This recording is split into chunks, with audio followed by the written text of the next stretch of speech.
किनारे एक पेंटर अपनी पेंटिंग बना रहा है। हमें उसका चेहरा नहीं दिख रहा।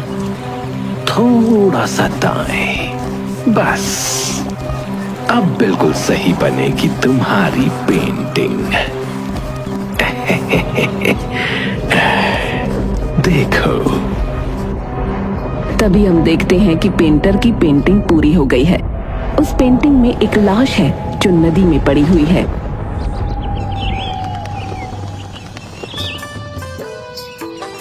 भोलू मछलियां पकड़ने नदी किनारे आता है।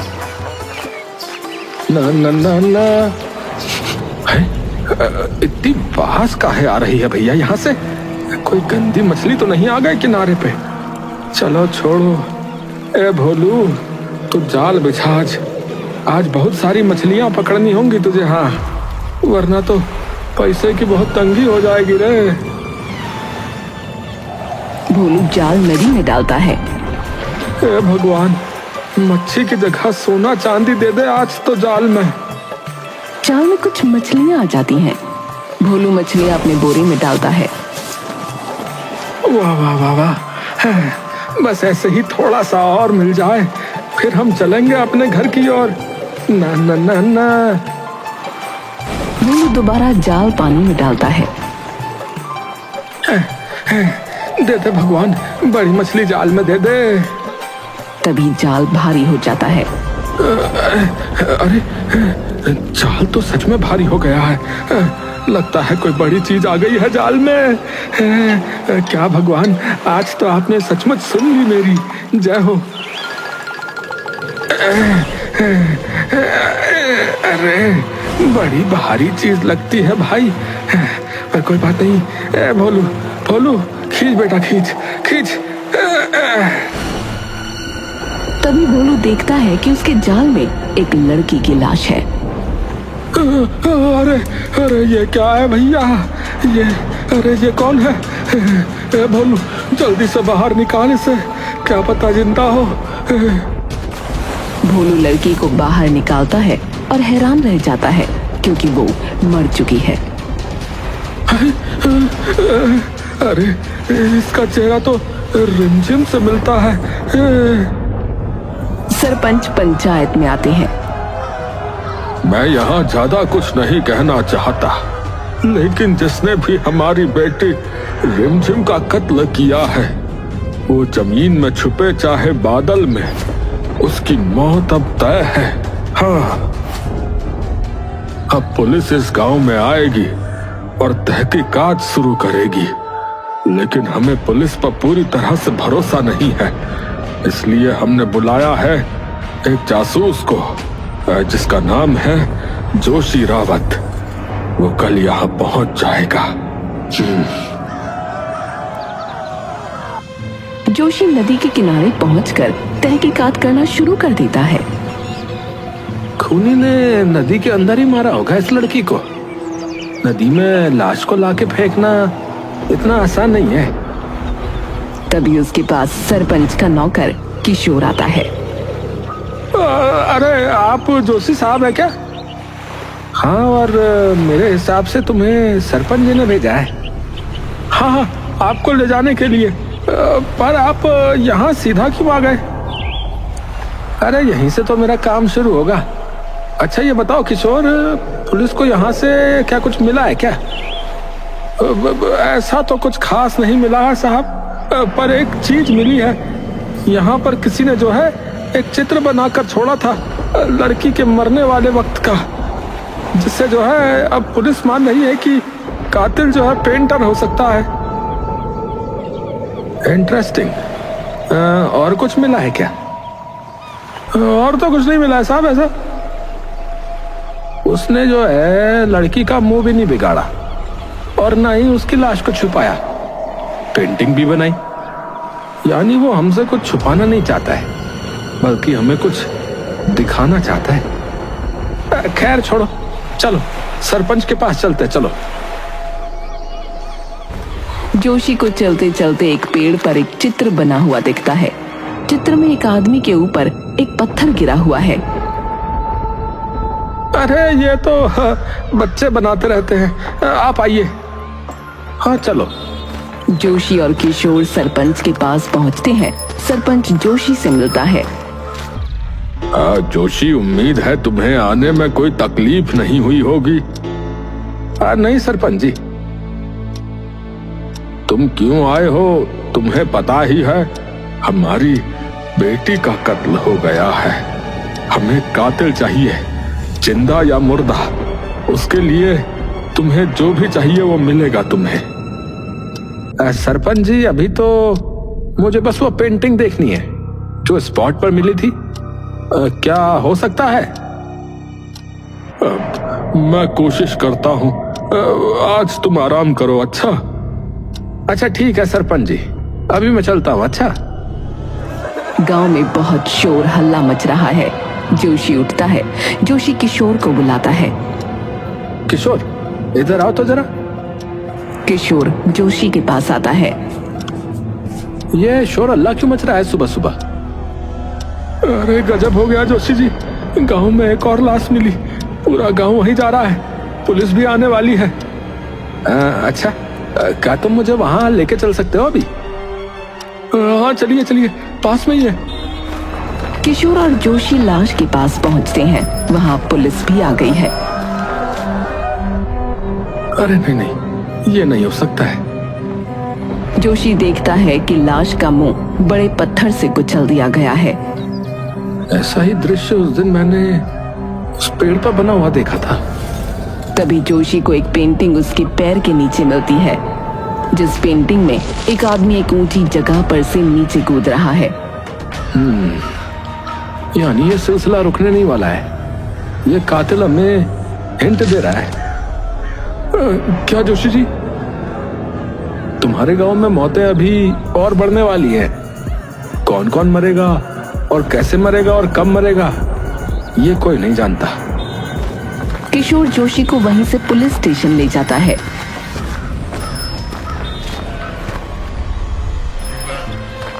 किशोर, कातिल तो एक ही है जिसने लड़की को मारा और उस आदमी को भी, और अब वो अपना तीसरा शिकार करने वाला है। मगर तीसरा शिकार है कौन जोशी जी? देखो, मैं बस इतना बता सकता हूँ कि वो किसी ऊंचाई से गिरा के मारेगा। हमें तैयार रहना होगा। मुझे कल तक तुम ये बताओ कि इस गांव में ऊंचाई वाली जगह कौन कौन सी है जहां लोग जाते हैं। जोशी एक सीनियर पुलिस ऑफिसर से मिलता है जिसका नाम प्रदीप है। जोशी पुलिस स्टेशन आया है प्रदीप से मिलने। नमस्ते प्रदीप जी, मैं जोशी रावत। सरपंच जी ने बताया होगा आपको। जी हाँ, बताया। और ये भी बताया कि गांव में ये जो कत्ल हो रहे हैं, आप अपनी तरफ से भी इनकी तहकीकात कर रहे हैं, और अभी आपको एक क्लू भी मिला है। जी हाँ प्रदीप जी, ये कातिल कोई आम आदमी नहीं है। ये मजे के लिए कत्ल कर रहा है। जोशी जी, इसका मतलब साफ है, वो हमें ललकार रहा है। आपके पास जो क्लू है वो दिखाइए। अगली मौत किसी ऊंचाई से गिरकर होगी। वो हर बार एक क्लू छोड़कर जाता है। हमें इसके लिए तैयार रहना चाहिए।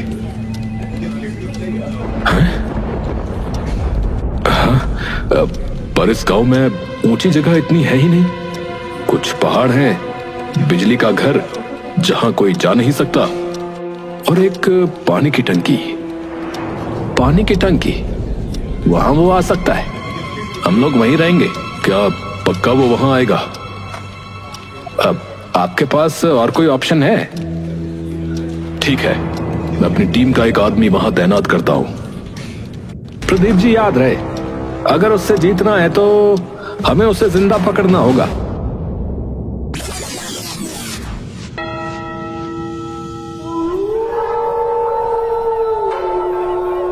पानी की टंकी के ऊपर से दो लोग निगरानी कर रहे हैं, एक जोशी और दूसरा कांस्टेबल वीरपाल। सर जी, रात के 2 बज गए सर जी। आज भी नहीं आने वाला आपका कातिल। 5 दिन से तो ऐसे ही इंतजार में बैठे हैं। वीरपाल, अभी तक उसने तीसरा कत्ल भी तो नहीं किया, तो हमें यहीं रहना होगा, क्योंकि हमारे पास एक ही मौका है उसे पकड़ने का।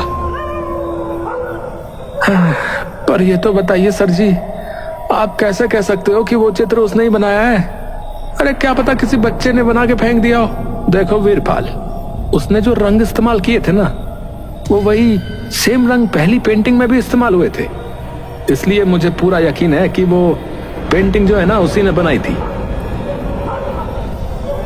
अच्छा चलिए मान लेते हैं, पर ये कातिल 5 दिन से क्यों नहीं आया? कल से तो प्रदीप सर हटा देंगे हमें यहाँ से। शायद वो हमारे जाने के बाद आए। फिर हो सकता है वो इसीलिए नहीं आया क्योंकि उसे पता चल गया है कि हम उसका यहाँ इंतजार कर रहे हैं। पर मेरा दिल कहता है कि यह कातिल डरपोक तो नहीं है। पता नहीं सर, क्या क्या बोलते रहते हो आप।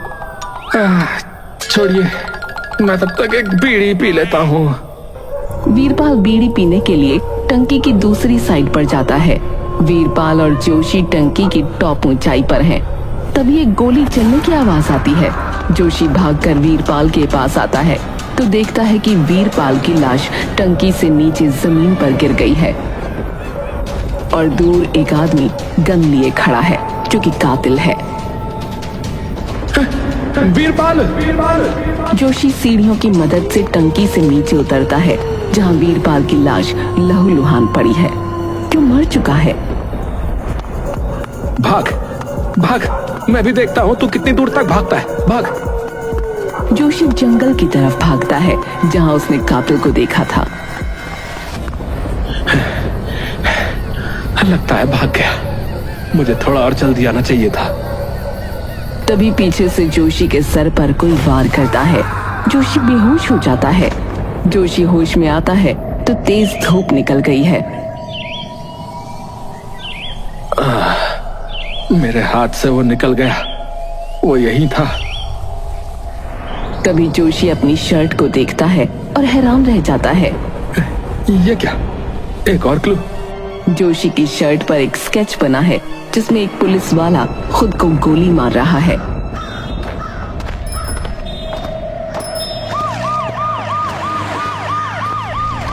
जोशी और प्रदीप बात कर रहे हैं। अब तो मैं इसको छोड़ने वाला नहीं हूँ। मेरी टीम के आदमी को मारा।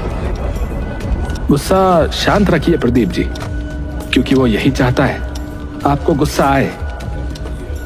गुस्सा शांत रखूं? यहाँ मेरा एक आदमी मर गया है और आप कह रहे हैं कि मैं गुस्सा शांत रखूं? जोशी प्रदीप को अपनी शर्ट देता है जिस पर एक स्केच है।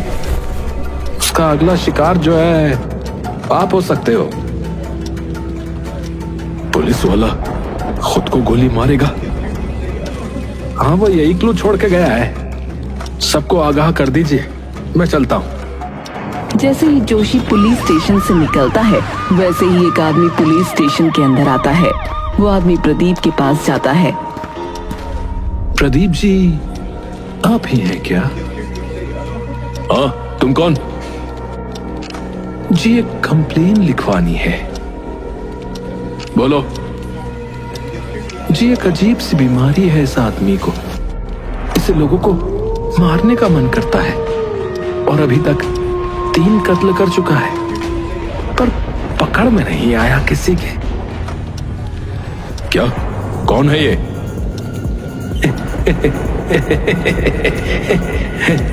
मैं ही तो हूँ, पेंटर।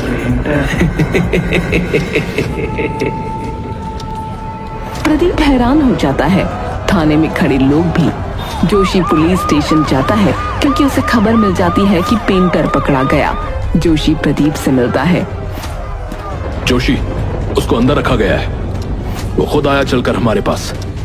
पता नहीं क्या चाल चलने वाला है। मैं जानता हूँ, लेकिन क्या इंटेरोगेशन में मैं आपके साथ बैठ सकता हूँ? ठीक है, चलो। एक कमरे में प्रदीप, जोशी और पेंटर बैठे हैं। प्रदीप और जोशी पेंटर से पूछताछ शुरू करते हैं। नाम क्या है तुम्हारा? दीपक। अच्छा, तो दीपक, क्यों मारा इतने लोगों को तुमने? मजे के लिए, इज्जत के लिए। जोशी प्रदीप को रोकते हुए। इज्जत क्यों नहीं मिलती तुम्हें? क्या दबाए बैठे हो अपने अंदर?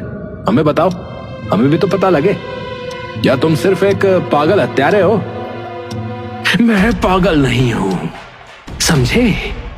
जो कुछ भी मैंने किया उसके पीछे एक वजह है। हाँ तो बताओ ना, हमें भी बताओ। मेरी मां के जाने के बाद मैं और मेरे पिता टूट गए थे। मेरी मम्मी की मौत बीमारी से हुई थी। मैं उस वक्त 5 साल का था, लेकिन मेरे चाचा चाची की नजर मेरे पिता की जायदाद पर थी। पिता के मरने के बाद सारी जायदाद चाचा की हो जाती। चाचा और चाची प्लान बनाते हैं। सावित्री, मैं ज्यादा रुक नहीं सकता। श्रवण को जायदाद नहीं मिलनी चाहिए, वरना हमारा क्या होगा? बुढ़े ने उसके नाम 60% जायदाद कर रखी है। अजी तुम्हारा तो कुछ है ही नहीं। वो काटे ऐशो आराम की जिंदगी और तुम काटना आम जिंदगी। अरे यही सोच के तो गुस्सा आता है मुझे। जिंदगी भर मेहनत मैंने करी क्योंकि वो बड़ा था, और लगान भी देना मेरे हिस्से में ही आया। जब तक वो जिंदा है मुझे कुछ नहीं मिलने वाला। तुम मार दो उसे। क्या कह रही हो तुम? सही कह रही है तू। दीपक अपने पापा के साथ घूमने आया है। तभी दीपक को एक आइसक्रीम वाला दिखता है। पापा, पापा आइसक्रीम दिलाओ ना। अच्छा रुक, दिलाता हूँ। पापा का बटुआ कहीं छूट जाता है। दीपक तू यही रहे। लगता है मेरा बटुआ कहीं गिर गया है, मैं लेके आता हूँ। अच्छा। पापा को बटुआ सड़क पर गिरा मिलता है। तो ये रहा। तब ये गाड़ी आकर पापा को टक्कर मार कर निकल जाती है। दीपक पूरे हादसे को अपनी आंखों से देखता है। उसके बाद मेरे चाचा ने पुलिस को पैसे खिला दिए और वो केस बंद हो गया। मैंने अच्छी तरह देखा था, उस गाड़ी में चाचा ही बैठा था। मैंने कुछ पेंटिंग उस दृश्य की पुलिस ऑफिसर को दी, लेकिन उसने वो पेंटिंग कूड़े में फेंक दी। किसी ने मेरी बात नहीं सुनी, न अदालत ने न तुम्हारे कानून ने। मेरे चाचा ने मेरे हिस्से की जायदाद भी हथिया ली। फिर एक रात चाचा और चाची घर में सो रहे थे। चाचा और चाची घर में सो रही हैं। दीपक हाथ में छुरी उठाता है और चाचा चाची को जान से मार देता है। मैं उन्हें मारकर भाग आया। इस गांव में रहा, यहां पला बढ़ा। फिर तुमने जो है बाकी के ये 3 कत्ल क्यों किए फिर? चाचा चाची को तो मार दिया, लेकिन तुम पुलिस वालों को भी तो औकात दिखानी थी ना। मुझे नजरअंदाज किया। मुझे क्यों भाई? पैसे देके तो बिक जाते हो तुम। कैसे बैठे हो मेरे सामने? मारो ना गोली मुझे। तुम्हारी औकात नहीं है कुछ, समझे? इसीलिए सबसे पहले मैंने सरपंच की बेटी को मार दिया। दीपक नदी किनारे खड़ा पेंटिंग बना रहा है। तभी वहां सरपंच की बेटी आती है। तुम पेंटर हो? हाँ जी। मैं नदी किनारे जा रही हूँ, क्या मेरी पेंटिंग बना सकते हो? देखो जी, माफ करना, मैं बना नहीं सकता। अरे इतने नखरे क्या कर रहे हो? सरपंच की बेटी हूँ मैं, समझे? कितने पैसे लोगे ये बताओ। चलो, जरूर बनाऊंगा तुम्हारी पेंटिंग।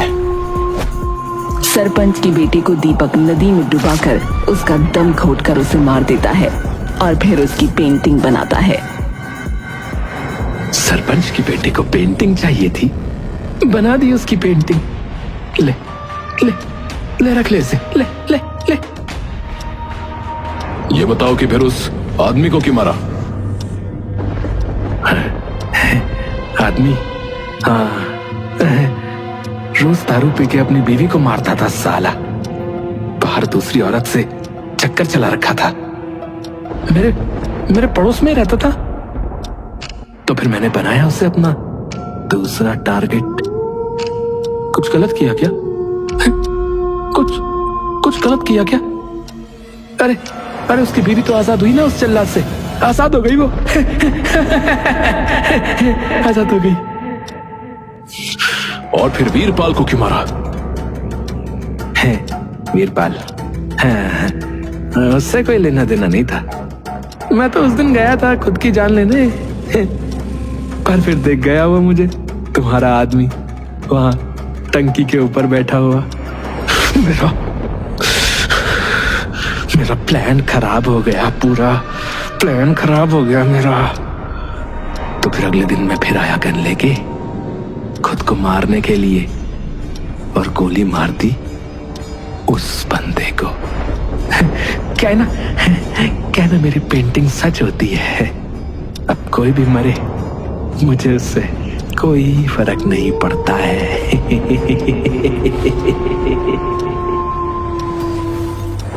जोशी प्रदीप का गुस्सा देखते हुए उसे बाहर भेजता है कमरे से। प्रदीप बाहर जाता है। तुमने मुझ पर हमला किया और मुझे एक क्लू दिया। क्लू था एक पुलिस वाला खुद को गोली मारेगा, लेकिन तुम बैठे हो हमारे सामने निहत्थे थे। यानी कि तुम हार चुके हो।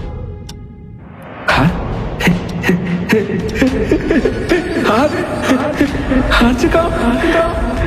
मेरी पेंटिंग सच होती है, समझे? उसके पीछे एक वजह होती है।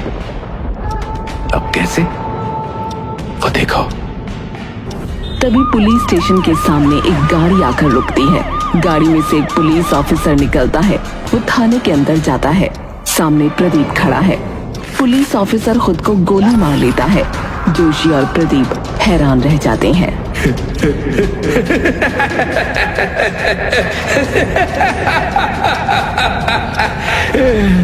मैंने कहा था ना मैंने, मेरी पेंटिंग्स सच होती है।